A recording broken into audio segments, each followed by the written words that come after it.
Still on Middle East tensions, the United Nations has demanded that Israel's investigations into alleged unlawful killings in Gaza must produce concrete results. This includes incidents like the hospital strike that killed 20 people, among them 5 journalists. A UN Rights Office spokesman in Geneva, Thameen Al-Kheetan, said Israeli authorities have announced investigations in the past, but results and accountability have yet to be seen. Protected. And as we have seen and documented many attacks on journalists, which are unacceptable. At least 247 Palestinian journalists have been killed in Gaza since the 7th of October 2023. These journalists are the eyes and the ears of the whole world, and they must be protected. And as I said, this raises many questions about the targeting of journalists, and all of these incidents must absolutely be investigated, and those responsible must be held accountable. The Israeli authorities have in the past announced investigations in such killings. It's of course the responsibility of Israel as the occupying power to investigate. But these investigations need to yield results. There needs to be justice. We haven't seen results or accountability measures yet. We have yet to see the results of these investigations, and we call for accountability and justice. To discuss this further, I'm joined by a global affairs analyst, Ejike Okpa from Dallas, Texas. Ejike, thank you so much for joining us to talk about this. Thank you for having me.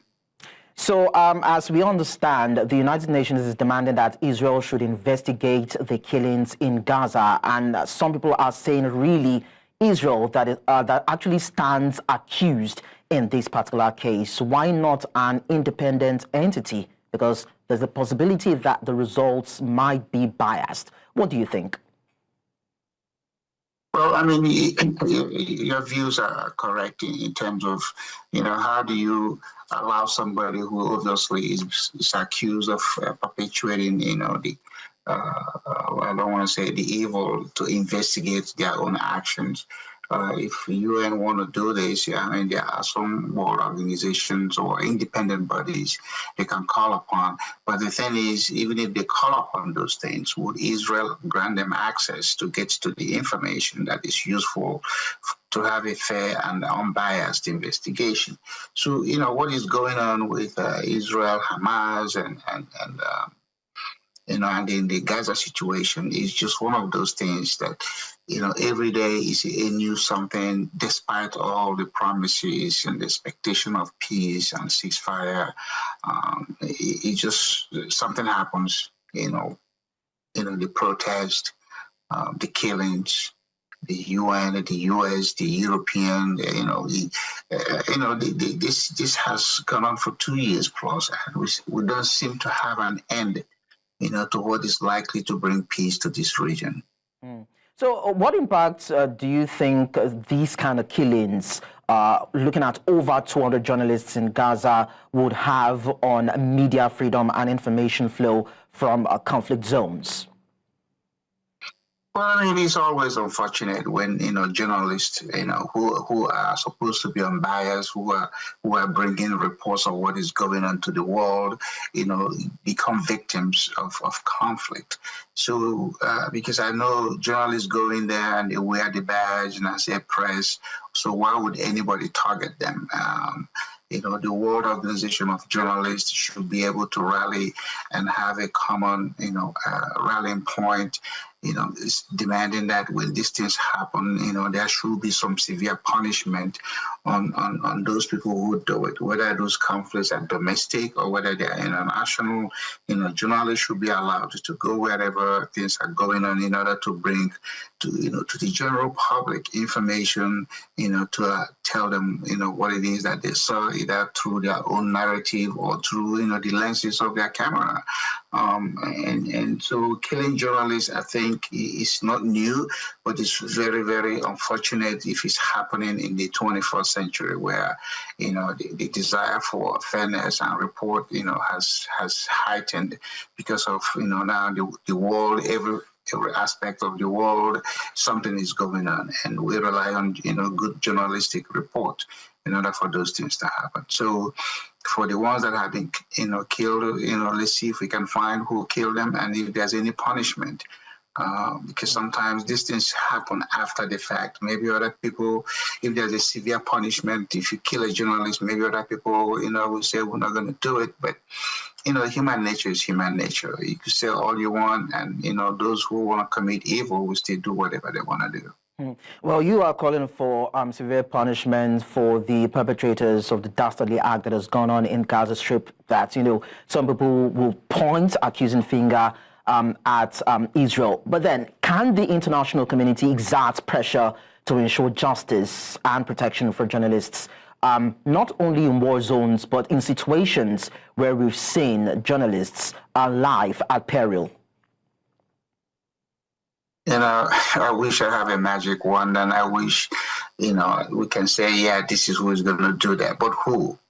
Who? Is it the U.S. that is going to do that? The U.S. is the, biggest supporter of Israel, or Israel themselves that are going to say that we are going to acquiesce, to these things and be able to do things in a way that at the end of the day, everybody can look at us and say, hey, they were fair.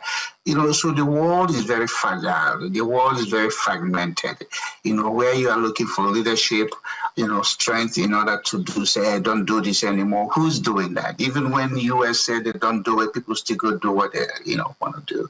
Or is it UN, UN, that I consider in a very fair opinion as a toothless bulldog. They bark, they don't bite. What are they going to do? They pass resolutions, they make comments, but people ignore them. UN has a peacekeeping force, and Israel has said it. We don't want UN peacekeeping force. But if this is what's going on in some third world countries, or the UN peacekeeping force has been in DRC for decades. Nobody says anything about what they do over there. But Israel, no, they don't want the UN peacekeeping force. They're going to keep the peace the way they want to keep the peace. So UN is an ineffective organization, and more so because any time they go into conflict zones, they haven't been able to come to terms or, pass a resolution that actually ends anything. Historically, you go look at it, the UN haven't been able to end anything. Oftentimes it's the countries that are powerful, or that the US that go in and end it. But for UN, your guess is as good as mine. They don't do anything. They don't resolve anything. It's a bunch of bureaucrats who just, wave the flag and, shuffle jobs from desk to desk. At the end of the day, what they're supposed to do, a United Nations, organization, to bring peace to the world, but they haven't been able to bring peace to the world. Well, it's quite interesting that, and also sad that we're in a state whereby there's actually no one that can rein in the excesses of Israel, most especially with lives being lost. But then we say thank you so much, Ejike Okpa, for sharing your thoughts with us on the news. Well, thank you for having me. Of course, you're welcome.